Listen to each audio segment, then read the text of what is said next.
Buenas tardes, maestro y compañeros. El día de hoy vamos a presentar el tema Asalto a las tierras, considerado uno de los eventos históricos más importantes del movimiento campesino. El equipo está conformado por Díaz Lezo, Félix Ortiz, González Barrón, Lizárraga Páez, López Pérez y Camacho Nevares. Dentro de nuestra exposición hablaremos un poco de la introducción, su evolución, su análisis y al final una retroalimentación del tema. Comenzamos con la introducción. Fue un acontecimiento organizado por los campesinos de la localidad para luchar por su derecho a poseer tierras, ya que estas fueron concesionadas por el presidente Porfirio Díaz a latifundistas estadounidenses. A latifundistas nos referimos con aquellas personas que disponen de uno o más fincas rústicas de amplias dimensiones. El asalto a las tierras se dio el 27 de enero de 1937, gracias a las comunidades rurales encabezadas por Hipólito Rentaria y Leonardo Guillén, las cuales se organizaron después de varios años de pedir las tierras al gobierno. Las comunidades de campesinos se juntaban en la escuela Emiliano Zapata, que es donde deciden llevar a cabo el asalto a las tierras. Los campesinos se trasladaron a los ranchos que eran trabajados por chinos y japoneses, para apoderarse de ellos y marcarlos con bandera roja, señalando las tierras que desde ese momento consideraron suyas. Una vez que los terratenientes estadounidenses se retiraron, muchos mexicanos, que en su mayoría eran hombres y mujeres del campo provenientes de todos los rincones de la República, fueron apoyados para instalarse en el Valle de Mexicali. Estas personas alcanzaron un importante nivel en su economía y años más tarde, cuando a escala mundial incrementó la demanda de algodón, este lugar fue convertido en la principal fuente de recursos y beneficios para la región. Desde que el presidente Lázaro Cárdenas asumió la presidencia de la República, dio un impulso extraordinario a la repartición de tierras en México. A pesar de que este era el principal motivo de la revolución, los presidentes anteriores no habían realizado una acción que a nivel nacional resolviera el problema agrario. El general Cárdenas ya tenía conocimiento de la situación que guardaban las tierras del Valle de Mexicali, debido a la ocupación de estas por la Colorado Riverland. Así fue que en su mensaje de radio dirigido a la nación el día 28 de septiembre de 1936, se había referido a los problemas que tenían los entonces territorios de Quintana Roo y de Baja California, haciendo énfasis a su aislamiento y en el peligro en el que estaban expuestos de ser invadidos debido a su gran riqueza. Por tal motivo, señalaba que debía regularizarse la tenencia de la tierra. Al mismo tiempo, ordenó que se realizaran los estudios para construir un ferrocarril que cruzara el desierto de Altar para comunicar a Baja California con el resto del país. Se inicia el movimiento agrario cuando el gobernador Abelardo Rodríguez dotó de terrenos en las colonias situadas al oeste de la ciudad de Mexicali a los agricultores. Cesó un poco la presión de los solicitantes de tierra, pero al entrar la década de los 30, como la afluencia de migrantes hacia el Valle de Mexicali procedía, y en vista de que la Colorado River no se decidía a efectuar la colonización a la que estaba obligada y únicamente utilizaba el sistema de arrendamiento, se empezaron a formar grupos organizados por todos aquellos jornaleros que trabajaban ya sea con arrendatarios mexicanos o con la compañía que aún existía en la región.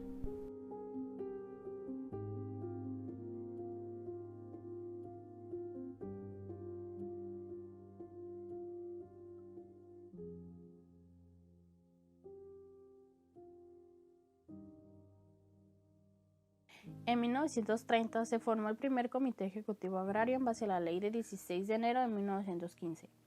Posteriormente se formaron dos más, y se puede considerar que los primeros 4 comités fueron el Miguel Hidalgo, ubicado en lo que actualmente es el ejido Miguel Hidalgo en la cercanía de Cerro Prieto; el Grupo Guadalupe Victoria, localizado en el Rancho Llamada, en los alrededores de la Estación Delta; el Grupo Francisco Javier Mina, organizado en Pueblo Nuevo de la ciudad de Mexicali; y por último, el Grupo Michoacán de Ocampo, localizado en lo que es hoy la Colonia Pacífico.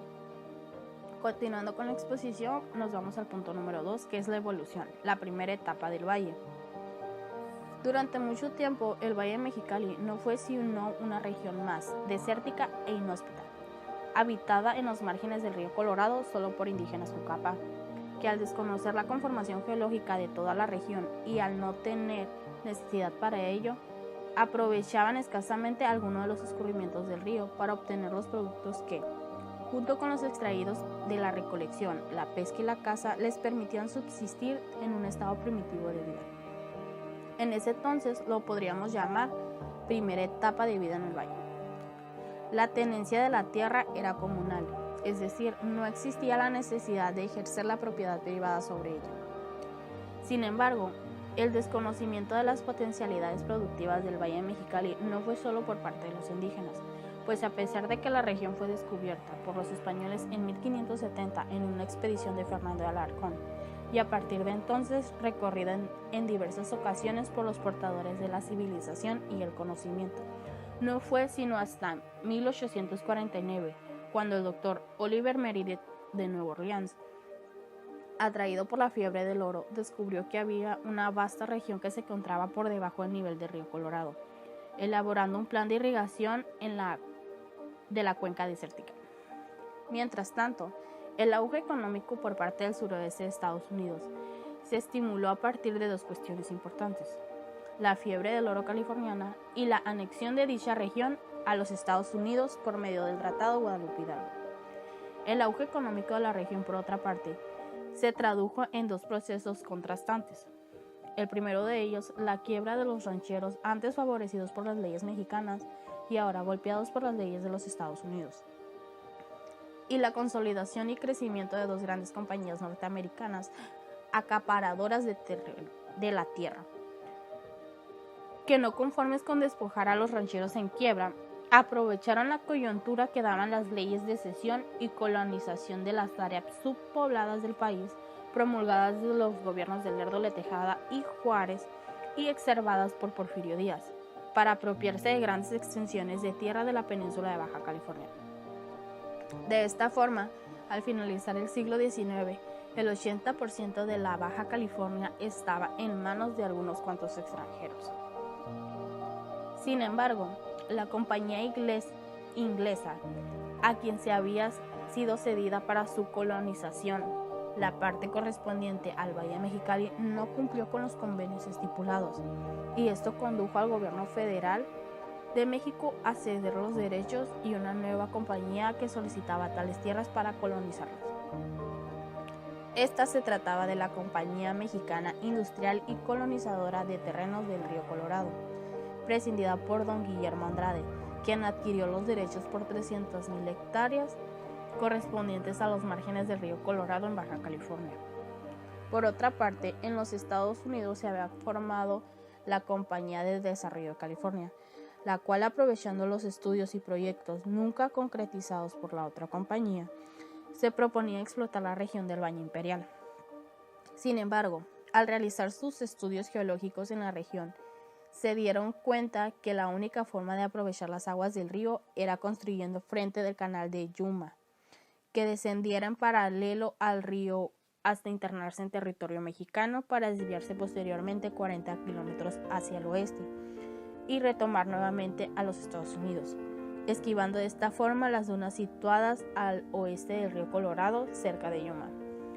Pero como dicho proyecto no podía llevarse a cabo sin violar las leyes territoriales vigentes en México, la Compañía del Desarrollo de California y la Compañía Industrial y Colonizadora de Terrenos del Río concertaron la formación de la Sociedad de Irrigación y Terrenos de Baja California.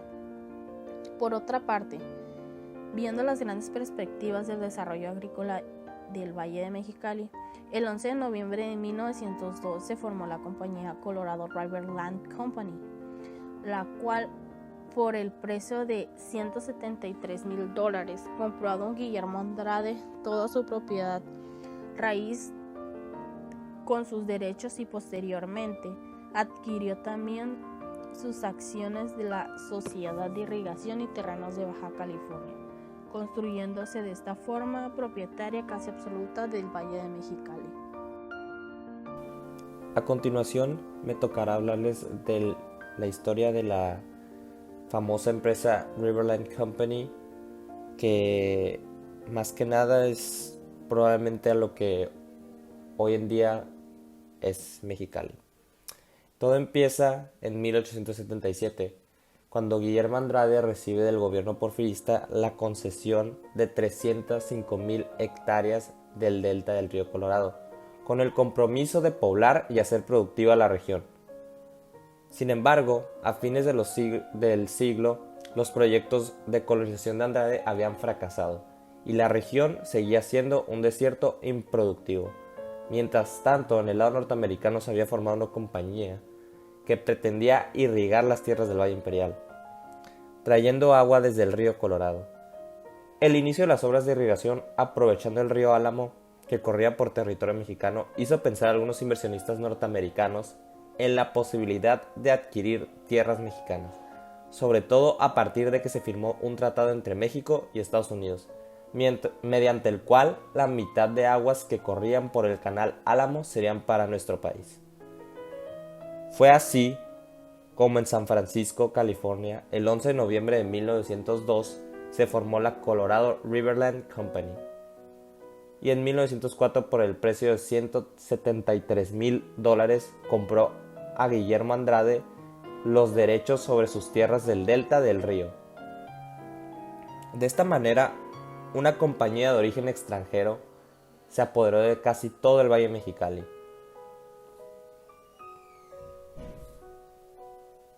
Dos años después, en 1904, es evidente que el canal no cuenta con la inclinación suficiente, ya que la sedimentación se acumula y el flujo de agua se desborda. Durante más de 2 años el río Colorado se derrama en el Valle Imperial, inundando en el lado norteamericano la mina de sal, las pequeñas poblaciones iniciales que eran en ese momento el Centro y Caléxico y la estación ferroviaria de Salton. En el lado mexicano, Mexicali también había sufrido graves consecuencias, ya que la mitad de su trazado se vio destruido, entre ellas la línea del ferrocarril, la cual ya se encontraba en funciones, siendo propiedad del Ferrocarril del Pacífico del Sur. En la primera década del siglo XX se logra controlar al Gran Río Colorado, y se puede concluir que la visión de Wollstonecraft de irrigar el Valle Imperial se hizo realidad. Esto a través de las compañías y el gobierno estadounidense, quien decide hacerse cargo de la gestión del río Colorado para evitar futuras inundaciones a través de un sistema de presas fortificadas. Siendo así, desde 1912 la Colorado Riverland Company inició la explotación agrícola del valle, utilizando un sistema barato y eficaz que le permitió obtener extensas reas cultivables. Se hacía llamar el rancho algodonero más grande del mundo, y otorgaba en arrendamiento y a parcería las tierras sin desmontar a norteamericanos, chinos, japoneses e hindús, en su generalidad, para que desmontaran el terreno y pagaran a manera de renta el 20% de su cosecha, y cultivaran lo que la compañía establecía, algodón.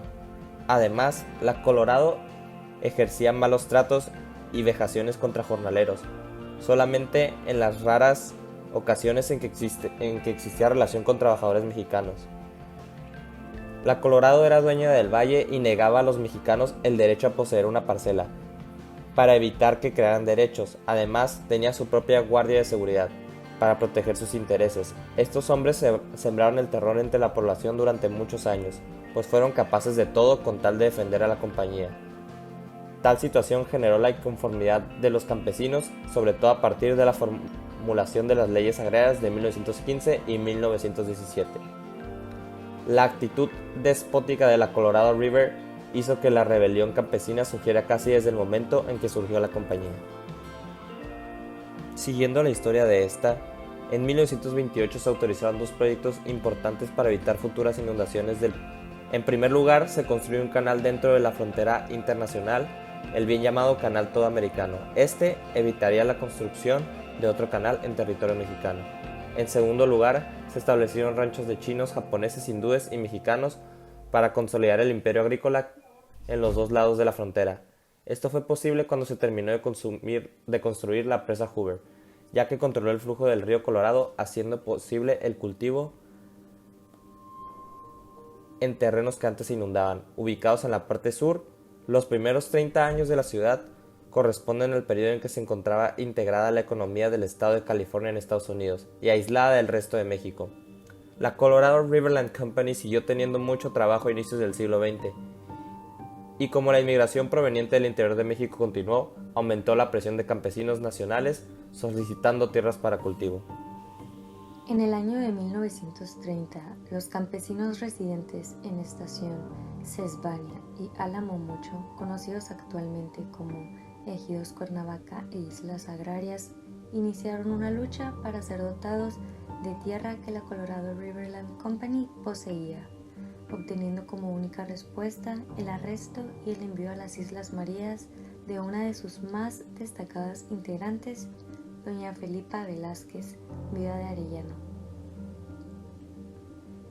Felipa Velázquez nació en La Noria, Sinaloa, el 1 de mayo de 1882, en el seno de una humilde familia campesina. En 1905 contrajo matrimonio con Canuto Arellano Tirado, con quien posteriormente formó una familia. En el año de 1929 enviudó y con sus hijos emigró a las tierras del Valle de Mexicali. Según Francisco Contreras Mora, su llegada aquí fue a instancias de Francisco J. Mujica para que ayudara al grupo Rojo y Negro, formado por mexicanos que sesionaba clandestinamente en el campo Nagasaki del Valle de Mexicali. En 1930 fundó el primer Comité Ejecutivo Agrario al amparo de la Ley Agraria de 1915. Solicitaron al gobierno que se les otorgaran tierras en el valle. Sin obtener respuesta, entonces, el 1 de mayo organizó la comedia titulada El burgués y el esclavo, para criticar a los extranjeros explotadores y al gobierno que los apoyaba. Sin embargo, fue aprehendida con sus compañeros y encarcelados en la cárcel pública de Mexicali. Varios días después, amarrados, se les condujo en camiones custodiados por fuerzas federales al puerto de San Felipe. Fue ahí donde fueron embarcados hacia las Islas Marías. El director del penal era Mujica, quien los motivó a seguir luchando cuando quedaran libres. Ya liberados, se les remitió al puerto de Mazatlán. Algunos regresaron a Mexicali, pero doña Felipa prefirió quedarse a radicar allá.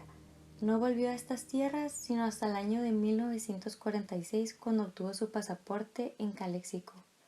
2 años más tarde, sufre un ataque de embolia cerebral, por lo que sus familiares la trasladan a Mazatlán, donde fallece el 15 de diciembre de 1949. Tras haberse trasladado sus restos desde Sinaloa a Mexicali, el 27 de enero de 1984, la Cámara de Diputados del Estado de Baja California les rindió un homenaje y los depositó en una urna en el ejido Islas Agrarias. Los acontecimientos del día 27 de enero de 1937 se relatan así. Como esto era a todas luces una burla de la compañía hacia los campesinos, inconformes estos, unidos en una federación campesina y procedente de 4 comunidades agrarias, Michoacán de Ocampo, Miguel Hidalgo, Guadalupe Victoria y Francisco Javier Mina, optaron por llevar a cabo el asalto a las tierras de los ranchos 2, 3 y 15 de la Chinesca el 27 de enero de 1937, tal y como quedó asentado en el acta levantada relatando los hechos. El día 27 de enero de 1937, reunidos 46 miembros que integran la comunidad agraria Michoacán de Ocampo y bajo la dirección de su Comité Ejecutivo Agrario, salimos de la colonia Pacífico a las 7 de la mañana para dirigirnos al rancho 2 de la Chinesca y tomar posesión de la tierra para hacer sentir la fuerza agraria en este lugar, para ver si de este modo nos son resueltas nuestras peticiones de la tierra de la cual carecemos. En 1934 llegó a la presidencia de México el general Lázaro Cárdenas, quien desde su campaña electoral manifestó su interés por recuperar para la nación todo aquello que solo a México pertenecía. En 1936 dio a conocer su proyecto de integración de los territorios, mediante el cual se creó una comisión intersecretarial. Represión de la Colorado. Actuó sobre los campesinos y fueron detenidos y llevados a los sótanos de Palacio y a la cárcel de Mexicali. Después de la esperada reacción de la Colorado River y del gobierno local, quienes aprendieron a los solicitantes de tierra, el gobierno de Cárdenas aplicó la reforma agraria en el Valle de Mexicali. A continuación se hablará sobre el análisis, principios de la nacionalización. La aplicación de la reforma agraria en el Valle de Mexicali significó el principio de la nacionalización y el rescate de manos extranjeras de las tierras que solo a México y a los mexicanos pertenecen. Se dotó de maquinaria, créditos y educación a los ejidos recién conformados y se favoreció a la organización colectiva de los mismos. Aunque más tarde, por acción de distintas causas, los ejidos colectivos se dividieron en parcelas individuales.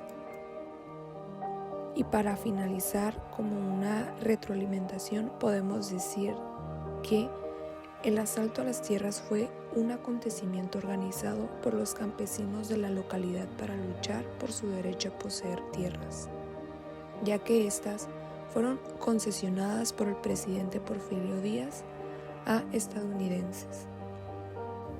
El asalto a las tierras se dio el 27 de enero de 1937, gracias a las comunidades rurales encabezadas por Hipólito Rentería y Leonardo Guillén, las cuales se organizaron después de varios años de pedir a las tierras al gobierno. Las comunidades de campesinos se juntaban en la escuela Emiliano Zapata, que es donde deciden llevar a cabo el asalto a las tierras.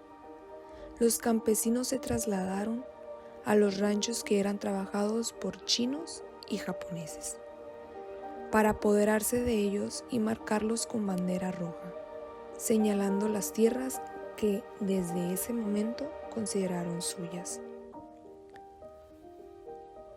Una vez que los terratenientes estadounidenses se retiraron, muchos mexicanos, en su mayoría hombres y mujeres del campo, provenientes de todos los rincones de la República, fueron apoyados para instalarse en el Valle de Mexicali. Estas personas alcanzaron un importante nivel en su economía y años más tarde, cuando a escala mundial incrementó la demanda de algodón, este lugar fue convertido en la principal fuente de recursos y beneficios para la región.